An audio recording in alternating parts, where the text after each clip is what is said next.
ani tile ani su abe yɔrɔ yɔrɔ la n b'aw fo n bɛ kuma in fɔ ka fɛsɛfɛsɛ maliyɛnw k'a faamu kosɛbɛ parce que y'a dɔn n'i bɛ politiki ɲɛmɔgɔya la fo ka jamana histoire dɔn min kɛra ka kɔrɔ ani min bɛ sen na pour que se k'a faamu i bɛ baara kɛ cogo di donc Mali ni Algérie min b'u cɛ n b'a kuma damadaw fɔ aw ka faamu pour que i k'a faamu min b'u cɛ i bɛ histoire yɛrɛ lajɛ k'a lajɛ min de bɛ ka kɛ sisan u b'a fɔ ko géostratégie géopolitique ani politiki ani géographie ni histoire lajɛ tubabu nana mara don min na vers les années 1890 u ye jamana bɛɛ minɛ bɛɛ y'u kɛlɛ yɔrɔ dɔ b'an ka jamana la min ma tubabu kɛlɛ o ye Kidal mara o kɛra mun na parce que waati la o y'a sɔrɔ Kidal mara u bɛɛ c'est comme n'u bɛ jɔnya la en tout cas tigi b'u bolo tigi fila tigi fɔlɔfɔlɔ diinɛ fanfɛla la o ye arabu minnu b'a fɔ minnu ma ko Kunta tigi wɛrɛ b'u bolo o ye fanga sira fɛ o ye Uli Mɛdɛn o ye minnu bɛ Mɛnaka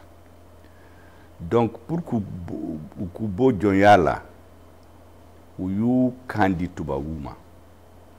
donc tubabu ye papier dɔ signé ni olu ye le 17 septembre 1907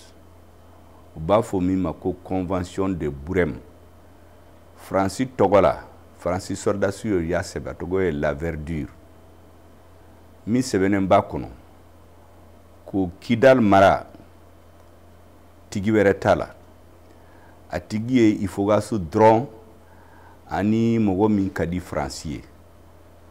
u y'o sɛbɛn k'a bila donc jamana bɛɛ y'u kɛlɛ Kidal dɔrɔn de m'a kɛ o de kama colonisation waati bɛɛ la san 70 kɔnɔ tubabu ye Kidal mɔgɔw ta u y'u bila bɛɛ sanfɛ o de kama n'i ye bɛɛ ɲini u b'a fɔ k'olu de ye jamanatigiw ye bon colonisation bɛ ban don min na fɛn dɔ bɛ fɔ mɔgɔw ka faamu mɔgɔw minnu bɛ bɔ Kidal minnu bɛ bɔ Mɛnaka minnu bɛ Algérie tilebi fanfɛla la u b'a fɔ ma ko Hogar o ye l'Algérie du Sud ani Niger fanfɛla don o ye u ka racines ye kelen i b'a fɔ k'u bɛ fadenya kɛlɛ de la mais u ka siya habitude ye mun ye maa si tɛ maa si mara bɛɛ ni i jamana don o de kama kɔrɔn fɛ ka mɔgɔw mara comme i bɛ se k'u mara jamana yɔrɔ la o tɛ se ka kɛ yan tubabu y'a kɛ a ma se a la o donc jamana in nana indépendance la o indépendance waati la tubabu ye jateminɛ kɛ u ye mun de ye u y'a ye kabini malidenw bɛ kɛlɛ laban min kɛra o ye kɛra Andran Bokan ani Firun de kɛlɛ la 1916 kɛlɛ fɔlɔ kɛra Sabusire 1878 donc san 38 u y'o de kɛ ka n ka jamana minɛ ni fanga ye u bɛ Uli Mɛdɛn kɛlɛ Mɛnaka don min na 1916 Kunta Mali ani Kidal ɲɛmɔgɔw jamanadenw ani minnu bɛ bɔ Niger u bɛɛ farala tubabu kan ka Uli Mɛdɛn kɛlɛ donc Firun yɛrɛ janfan de y'a di tubabu ma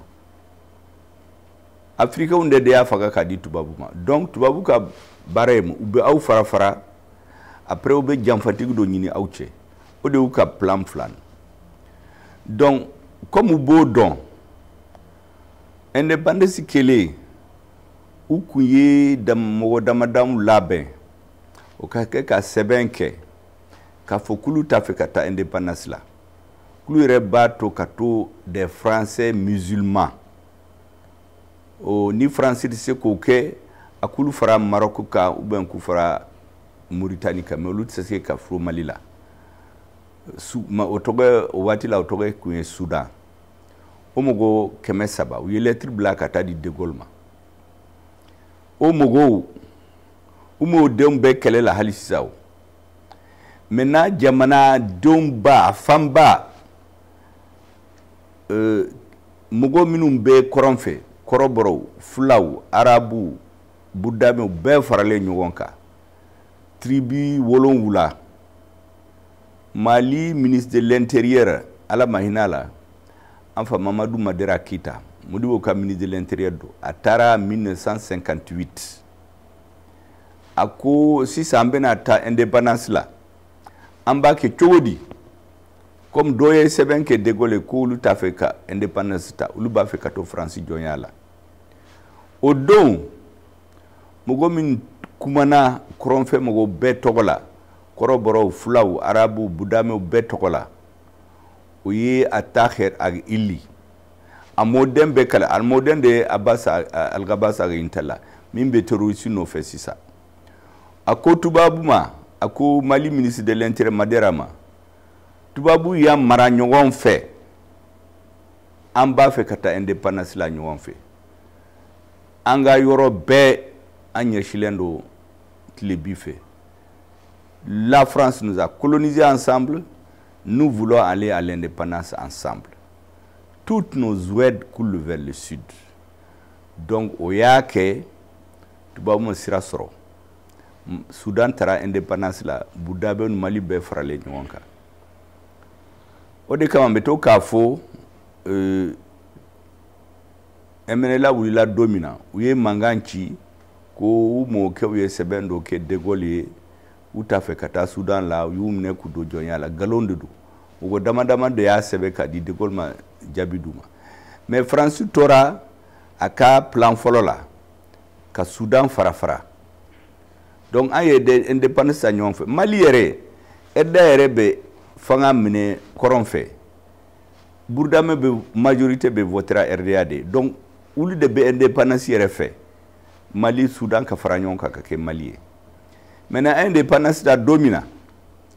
o y'a sɔrɔ Algérie bɛ kɛlɛ la a ka indépendance kɛlɛ la Mali y'a soutenu Algérie président kɔrɔ u b'a fɔ ma ko Bouteflika ani u ka l'armée u b'a fɔ l'armée de libération nationale ANL u ka siège kun bɛ Gao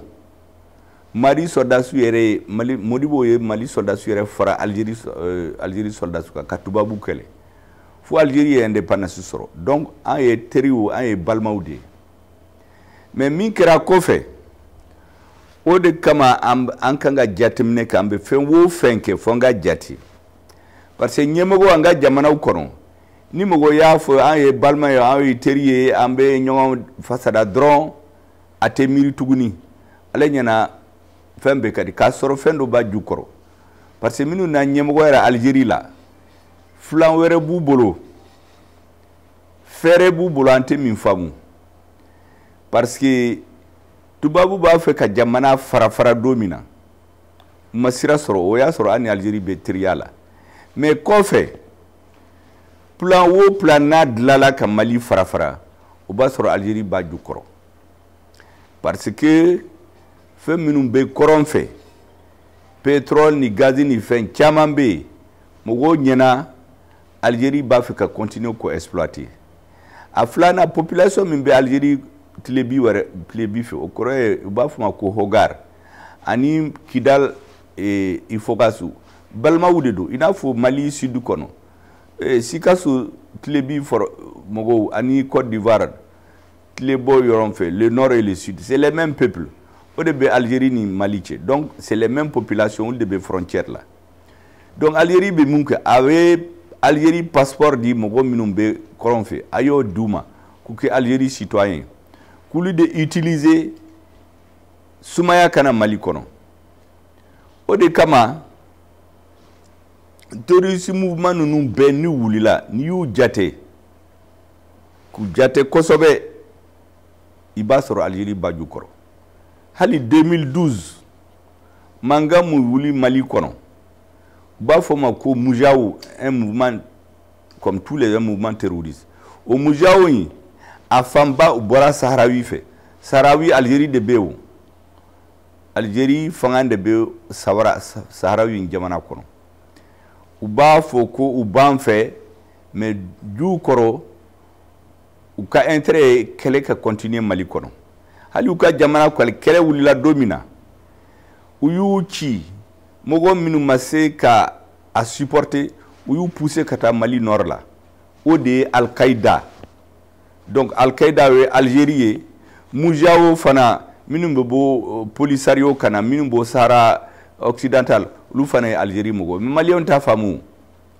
mais u bɛ kuma ɲuman de fɔ an ye ko an ye un teri ye o de y'a kɛ hali Mali négociation Mali ni terroriste négociation an kun b'a fɛ CEDEAO de kun b'a kɛ fɔlɔ-fɔlɔ Burkina ɲɛmɔgɔ de kun b'a fɛ Blaise Compaoré mais comme ale ni IBK kɛlɛla IBK y'a ta ka di Algériens ma c'est comme si Algériens kun b'o kɔnɔ dɔrɔn Mali ɲɛmɔgɔw nana d'u ma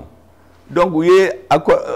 négociation ninnu ta u ye accord la k'a d'a ma accord d'Alger pour la paix et la réconciliation nationale comme africain kɔni donc o b'a fɔ Algérie un trio dɔrɔn min kɛra Modibo ni Bouteflika ni Ben Bella ninnu cɛ dɔrɔn o de ka ɲi an hakili b'o de la k'a sɔrɔ olu bɛ baara jugu de kɛ ju kɔrɔ pour que sumaya kana na Mali la mais o bɛɛ la an y'a muɲu fo don dɔ la an ye min lajɛ an kun y'a ɲɛsin Kidal ma donc tubabu y'a don min na u ka service secret ni Algériens farala ɲɔgɔn kan ka bateau Tombouctou bi ka malidenw faga pour que Maliens dusu ka futinɛ ka contre nous o y'a sɔrɔ u ka mɔgɔw dɔ bɛ Mali kɔnɔ parce que n'aw y'a ye mɔgɔ caman bɛ Mali la u b'a fɛ journaliste ni politique mɔgɔw b'u cɛ ne b'u dɔn wulila fanga in bɛ kɛlɛ fɛ an ka kɛlɛ dabila an ka accord de ɲini k'a sɔrɔ an ye 30 ans kɛ ni accord la an ma fɛn sɔrɔ donc u ye bateau Tombouctou u ye mɔgɔw faga pour que farafinw kana ka sira parce que olu ɲɛna ni farafin ni dɔw fagara dɔrɔn a banna pour que Tombouctukaw ni Gawokaw u ka sira ala barika la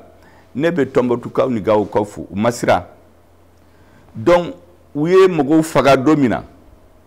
Algérie ni France service secret mouvement armé ninnu wulila ka mankan ci k'olu de y'a kɛ pour que Maliens k'a faamu o waati de la an ko mouvement ninnu an t'u dɔn tuguni comme des partenaires terroristes de don ka accord d'Alger fana k'a déchirer ka fili kɛnɛ ma ka fɔ foyi ni an n'olu cɛ tuguni a ye Kidal minɛ don min na u bolila ka taa France u seginna ka na Algérie an b'a dɔn sisan u bɛ Algérie o politique mɔgɔw de taara fara u kan u bɛ ka labɛn ka tiɲɛni nani Mali kɔrɔn fɛ donc o de bɛ sen na bi maintenant kɔsa in na fɛn dɔ kɛra mɔgɔw t'a faamu a ye don France ni Algérie i n'a fɔ Jakuma ni Wulu u tɛ bɛn o u ye mankan ci kɔsa in na f'u kun b'a fɛ ko relation diplomatique ci mais an y'a ye min na tile fila in na u nana fara ɲɔgɔn kan k'u ye teri ɲuman de k'a kɔladi di ɲɔgɔn ma ka kuma ɲuman fɔ u ka ministre nana Algérie u ye sɛbɛnba kɛ ko sisan u ka visa ni passeport ni mɔgɔ minnu b'a étudier o bɛɛ bɛna labɛn mais o ye c'est la poudre aux yeux o ye ka mɔgɔw hakili suɲɛ kuma kolonma ye mun ye u ko sécurité au Sahel ko Algérie ni France bɛna accord stratégique dɔ kɛ k'u ɲɛsin sécurité ma dans le Sahel et France bɛ Sahel la et puis Sahel kuma bɛ se ka fɔ AES jamanaw ta la Mali ni Burkina ni Niger mais o ye janfan kuma de don u bɛ ka janfan de labɛn Mali contre la ani AES contre la France ɲɛmɔgɔw nana Algérie fɛ ka papier dɔ dilan n'u ye k'u bɛ bɛn et n'i y'a lajɛ o fanga fila in bɛɛ u nakasilen don ka jamana kɔnɔ sisan France yɛrɛ kɔnɔ popularité chutu la donc u bɛ mankan ci ka panpanpa France kɔfɛ pour que France k'a fɔ an ka ɲɛmɔgɔ bɛ baara ɲuman la u tɛ foyi la o u ka taa u ka jamana de la u kan to ye Algérie fana u ka jamana de la kan to ye n'o tɛ u ye accord France ministre nana Algérie u ye bɛnna fɛn o fɛn kan o ye fu de ye parce que olu ka visa ni étude papier ninnu a ma se kɛlɛ la o u tun bɛ se ka ɲɔgɔn ye k'a da lajɛ mais kuma kolonma ye mun ye k'a fɔ ko accord stratégique bɛ n'olu ɲɔgɔn cɛ u bɛna Sahel terroriste kɛlɛ a filanan n'aw yɛrɛ b'a dɔn n'aw hakili b'a la Faransi ni Algérie kɛlɛla kɔsa in na duma parce que Français dɔw bɛ yen nationalité Algérie bɛ min bolo min ye sɛbɛn dɔw kɛ ka Algérie dɔgɔya ko a tɔgɔ ye Boualem Sansala ka Algérie dɔ ko histoire kɔnɔ Algérie tile bi fɛ jamana yɛrɛ Maroc de ta don bi bi na n'i y'o kuma fɔ bi en tout cas ne hakili la i ye Algérie dɔgɔya parce que Algérie ni Maroc ni France bɛɛ kɛlɛ la ne nana fɔ Algérien ye historien ye san 80 de b'i bolo i bɛna kuma journaux la France journaux la k'a fɔ Algérie fanfɛla don Maroc de ta don histoire kɔnɔ Algérie y'a minɛ ka don kaso la o de ye kɛlɛ wuli mais n'a y'a ye France ministre nana Algérie a ma bila u ka visa ni étude ko ye a ma se kɛlɛ la o ka se mais fɛn kura min kɛra o ye janfa min siri k'a ɲɛsin Mali ni Sahel jamanaw ma fo Maliyɛnw ko faamu kɛlɛ o kɛlɛ n'a b'a la n'a bɛ kɛ Mali contre Algérie b'a ko jukɔrɔ ne yɛrɛ u ye ko dɔ kɛ ne ma ni ne kun tɛ jate ne kun bɛ sɔn u ma ne bɔra New York don min na le 25 septembre 2021 i ye kuma min fɔ France bɛ janfa min na k'a yira diɲɛ bɛɛ la fo diɲɛ bɛɛ y'a dɔn i ye fini b'u kan o don Algérie président a ye avion spécial de ka ministre des affaires étrangères ma ka n'a Bamako spécialement de l'aéroport a nana ne ka bureau la k'a ka président ko k'a ka taa ne fo ko parce que Afrique kɔnɔ mɔgɔ ma sɔrɔ min bɛ se k'i jɔ k'i cɛsiri ka bɔ diɲɛ bɛɛ ɲɛna ka France lebu France bɛ janfa min na k'a fɔ k'u nana ne fo ko parce que u bɛ courage di Africains bɛɛ ma olu yɛrɛ a ɲɛn'u ye o don hali an ye kuma dɔ fɔ an ko hadamaden yɛrɛ a wolola Afrique bɛɛ b'a dɔn n ko colonialisme an b'a su don Afrique l'Afrique est le berceau de l'humanité l'Afrique sera le tombeau du colonialisme a ye kuma ɲuman fɔ a taara ne kun tora nin dɔrɔn de k'i b'a fɔ an teriw de nana kuma fɔ o de bɛ farafin ɲɛmɔgɔw tromper o de kama u b'a fɔ ko hakiliba t'an la u bɛ kuma ɲuman fɔ an ye dɔrɔn an bɛ ɲina fɛn bɛɛ ko k'a sɔrɔ ne t'o la o teriya bɛ yen mais n bɛ jateminɛ kɛ ne b'a dɔn ko juguya o juguya n'a bɛ kɛ Mali contre la Algérie b'a jukɔrɔ duguma hali sisan comme y'a fɔ ye terroriste ninnu an y'u gɛn don min na terroriste tɛ se ka kɛlɛ kɛ jamana si la ni jamana wɛrɛ tɛ a bɛ replier yɔrɔ min na Algérie de b'a kɛ ale de b'u protéger Al-Qaïda Mujao mouvement terroriste ninnu bɛɛ u ka base arrière de Algérie le maintenant pour que comme u b'a dɔn ko n ka jamana kɔnɔ sisan jamanaw futinɛnen don u bɛ ɲɛmɔgɔw contrôle la politique min bɛ Mali la a man di ye donc politique ɲɛmɔgɔw dɔ bɛ yen u y'u sama ka taa n'u ye Algérie k'u fara ninnu kan pour que ka mouvement dɔ dilan k'olu de bɛna Mali libérer en réalité u b'u utiliser dɔrɔn u bɛ tila k'u janfa donc Maliyɛnw ko faamu min bɛ sen na sisan France ni Algérie de bɛ ka janfa labɛn contre le Mali a tɔ bɛɛ manamana kuma de ne b'a fɛ Maliyɛnw ko faamu maintenant y'a ye mɔgɔw de bɛ wuli ka manifestation kɛ dugu kɔnɔ o tɛ ko ɲɛnabɔ Mali ni Algérie o ye i n'a fɔ balimaw don e balimaw t'u sugandi ton frère ta sœur i t'a sugandi aw ye fa kelen aw ye ba kelen an ni Algérie an ye voisin de e b'an fɛ i t'an fɛ an b'i fɛ an t'i fɛ jagoya f'an ka bɛn donc ne bɛ conseil min di Algériens ma u kana ni Mali gouvernement ka sigi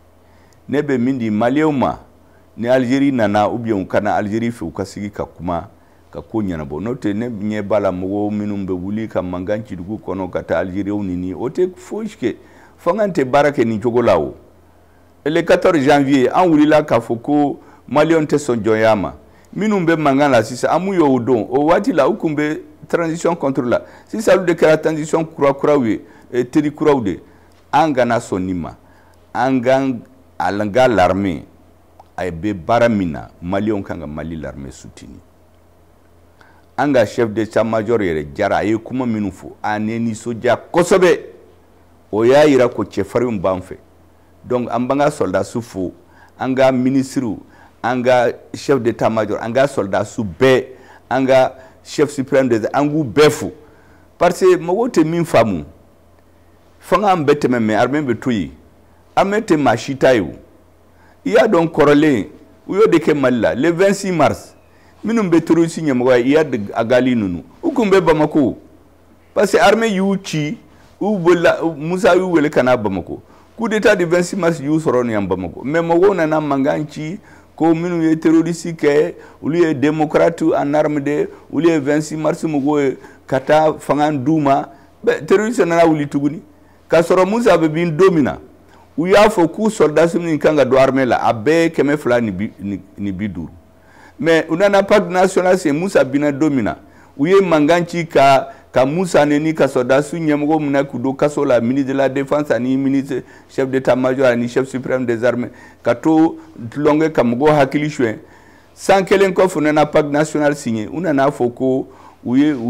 ko rebelu min kanga do armée la oye basaba ni keme woro kabo keme fulani bidura kata basaba ni kemoro parce que nyemgo betulonge dronde la unana ba fla ni keme duru du Mali armée la armée du effectif be ba wolo wula ni bidu donc ni keme duru et be mogo ta ba fla kudo armée la mi e ba wolo wula dron heret se kata jamana kon ali ambe ka terrorisme minu faka a chaman kumbe intégré de mais do bala mi e ladriu de utora Mali fe angu bonya parce que o de kama ne beto ko Mali gouvernement mugo minin tora Mali fe minum be Mali fe angu bonya mais aye mi e koroli mugo be Mali nini ka Mali doga gouvernement bu boli nunun de fe ka wari duma ku ketriwo burda mewni arabu minum be Mali fe angu bonya anga fem be duma anga fangan duma et puis na ya e terroriste yere nali terroriste ma delika wuli Mali Mali ma wuli mugo minum ba wuli be bo kene ma dekana hali 1989 uye terroriste damne domina oye minum bora Libi kana minum bora Mali la 1973 jaba kera domina 1971 72 73 nere kum ayam bemine kanto gawo utara Libi uyu do armée la o de segina kana 1989 ka kele wuli u commencer ni ak terroriste utara Tindermen ka chef d'arrondissement mene ka kantige ka muso kono bamle ka kantige ka garde kantige ka prisonnier be kantige la rébellion de 89 a damne na acteur aussi de damne mais ane Mali soro ane mogo soro Mali la e démocrate de nunu e démocrate de ou de nani démocratie Mali kono o de kama o de bayira mogo la ni mogo banga jamana kele anga nous soutenir jamais mogo doye terroriste nous soutenir 1991 fanga nofe unana fanga la usera ka minke fui donc angel leçon tiré au-delà bi be kanga l'armée soutenir contre les terroristes contre jamana mimbe Mali jamfa mbe ayesi nyamgo fana fo kosobe parce que bibina an ye frère saba an be nyogon ka an be nyogon mene na ye nyogon mene ala barkala utisana nebe kankari da Algérie ye ani Malien mimeti dogo ka janfan siri ma wo ma jamana wo jamana nyemogo wo nyemogo ni ye nyeshi ka Mali janfa ala tato ite sira soro ebe bin dingen kono u kantoye anganga barake anga soldat su je les félicite ay barake anga burda membe Mali fe anga faranyonka ayere accord kula kambo de la o accord te ka bo halisisa akabo jonade parce que aye dialogue intermalien sigi domina kuma min be ka fo sisa ka parti ou dissous ka do fara parti la réconciliation oye mana kuma de aya sigi domina ne kumbe primiciala hakilna min bankula aye accord black rf domina anko sisa Malion be sigi wuli nyogonje Algérie tena France tena Machi tena Malion dem na sigi nyogonka mouvement minun tora Mali service la ani koronfe jamana do ambe bisigi kan accord kula dila si sambe mana kuma were la karsa be to fanga la parti ou ka dissous doka fara mandaka ote c'était pas l'intérêt l'idée au début donc anga sigi kanga l'armée demain ka Mali kata nyefe ne kuma fe kuma ou de fo Mali on ka famu kele membe sena manganta ke hakili bara de bake ani soldat su fanga de bake ni soldat su an ye kɛlɛminɛnw sɔn k'a d'u ma u ka to kɛlɛ la an k'u soutenir o de bɛ nin laban maa o maa ni n'a fanga la ni problème ma ɲɛnabɔ e tɛ se k'i yɛrɛ sɔrɔ donc an kana fanga ko lajɛ n b'a dɔn sisan ko gɛlɛya caman bɛ mɔgɔw kan caman diminen don fanga kɔrɔ mais an kan'o lajɛ o tɛ an ka problème ye an ka problème ye l'armée du Mali et le territoire malien.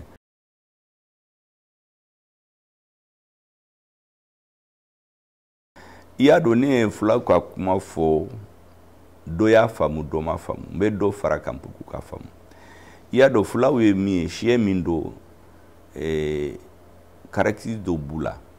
fulaw bɛ yɔrɔ bɛɛ la ka bɔ Afrique centrale fo Afrique de l'Ouest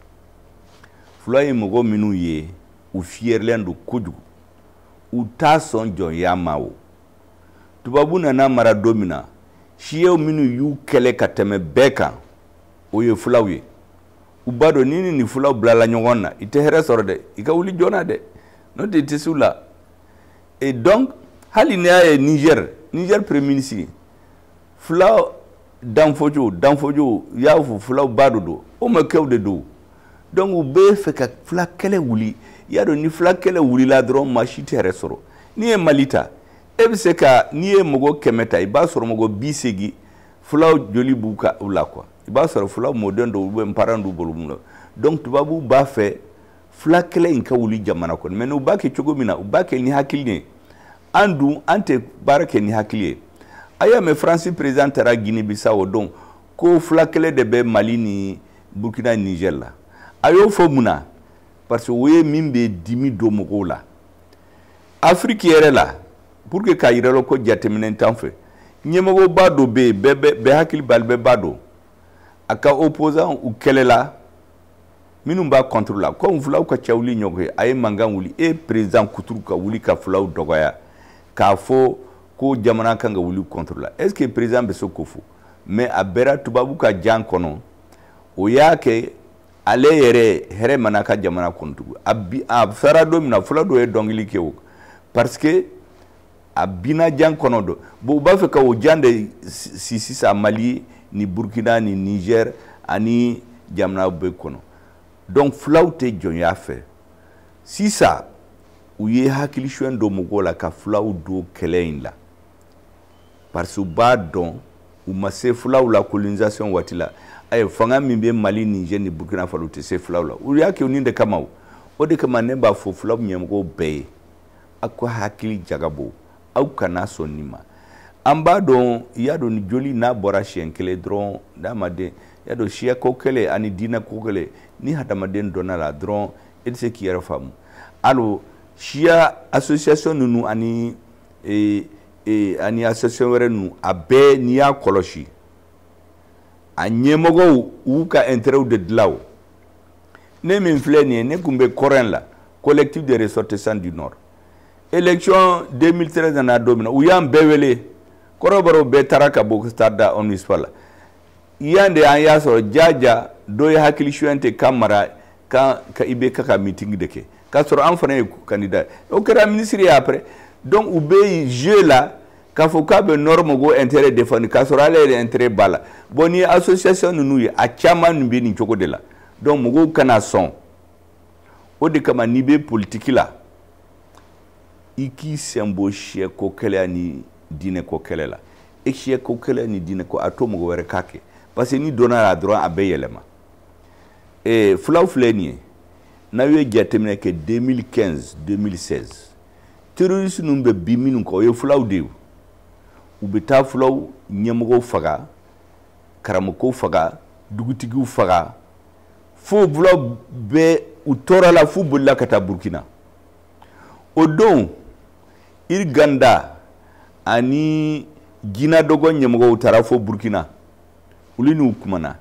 gɛlɛya min b'u kan u y'a fɔ u nana u y'a fɔ ɲɛmɔgɔw ye o de ka solution ɲinara u ye mun kɛ ka taa milice de la dugu ma ka fulaw tɔɔrɔ tuguni pour que kɛlɛ in ka ban n'i ye gouvernement ɲɛmɔgɔ o ɲɛmɔgɔ n'an danni dogo milice kɔfɛ o ye danga de b'a ko i tɛ se ka jamana jɔ siya hali siya k'a dɔgɔ hali ni mɔgɔ fula don mɔgɔ 100 don jamana kɔnɔ n'i ye siya kɛlɛ wuli dɔrɔn e tɛ se ka kɛ jamanaden ye e tɛ se ka kɛ jamana ɲɛmɔgɔ tu es disqualifié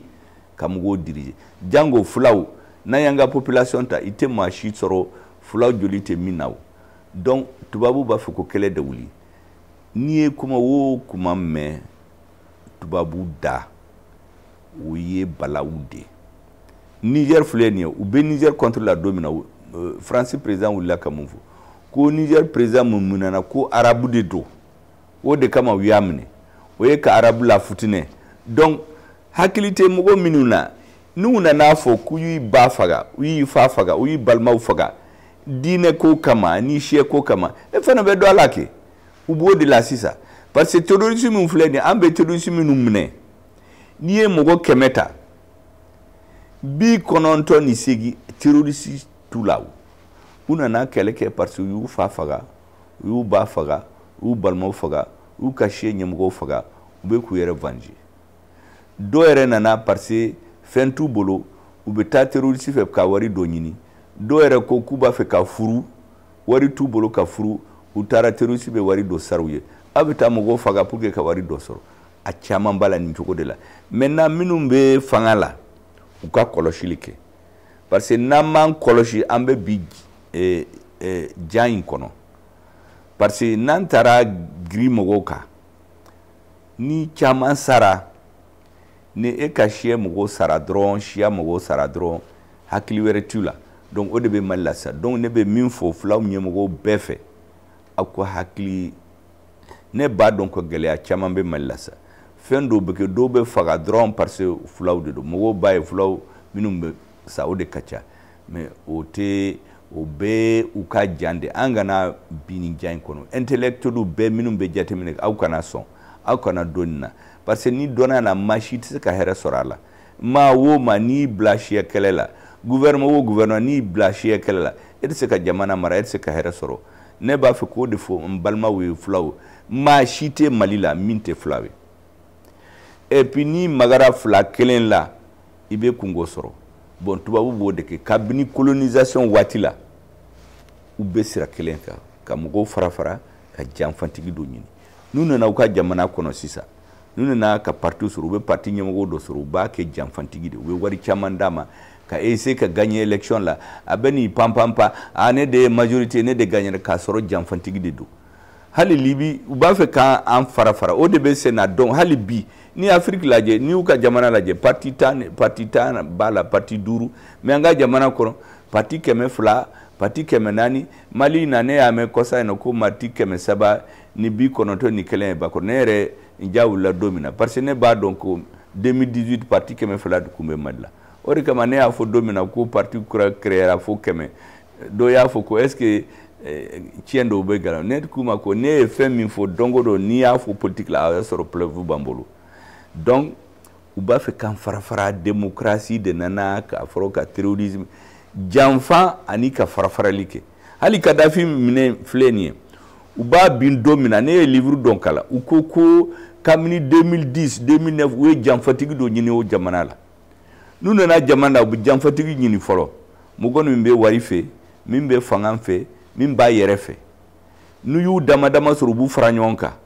uli be fitana uli jamana kono kamugo farafara o de uka politique anga se ko famu na minum be nyam wanyine be ko famu fulaw fana uka hakili mbado intellectuel chamambe fulaw fe mogo nyana ko intellectuel e mogo mimbe tubabu kafu ka soro les érudits mogo minum kalalendo Mali kono ni mogo ta fulaw bula donc ils comprennent tout mogo ka ke ukanyogon famu ukananga jamana chambolo ne ko ba fa kuma de faux parce que genou de be ou be fitness ça bo wili ka manganci nu basara nu fasara bo utse ka munyu surtout fen chamam beke ni ya jate ni hakilti la ibe bi jain kono donc hakila mi fe ka foni mbalma fe flaw akwa hakili sigi Mali ya utaye machite Mali on kateme auka terrorisme kumbe koronfe flaw kunte terrorisme yanana Mali le bife. Les premiers terroristes, ce n'était pas un peu Keita de dos. Donc pourquoi Mogota faut Keita be terroriste? J'ai toujours dit, tous les terroristes ne sont pas Touaregs, ils ne sont pas Arabes, ils ne sont pas Peul. Tous les Arabes, tous les Touaregs, tous les Peul ne sont pas terroristes. En Kanga fait avec discernement, Un terroriste, il n'a pas de pays. Il n'a pas de parents. A te foyi fɛ a bɛ mɔgɔw faga dɔrɔn. Maintenant n'a gɛlɛya dɔrɔn a bɛna wuli ne ye fulaw de, ne ye budamɛw de, ne ye kɔrɔbɔrɔw de, o de kama u bɛ bin ne kan. Donc an kan ka jateminɛ kɛ an kana bi o jan kɔnɔ hakɛto b'a la.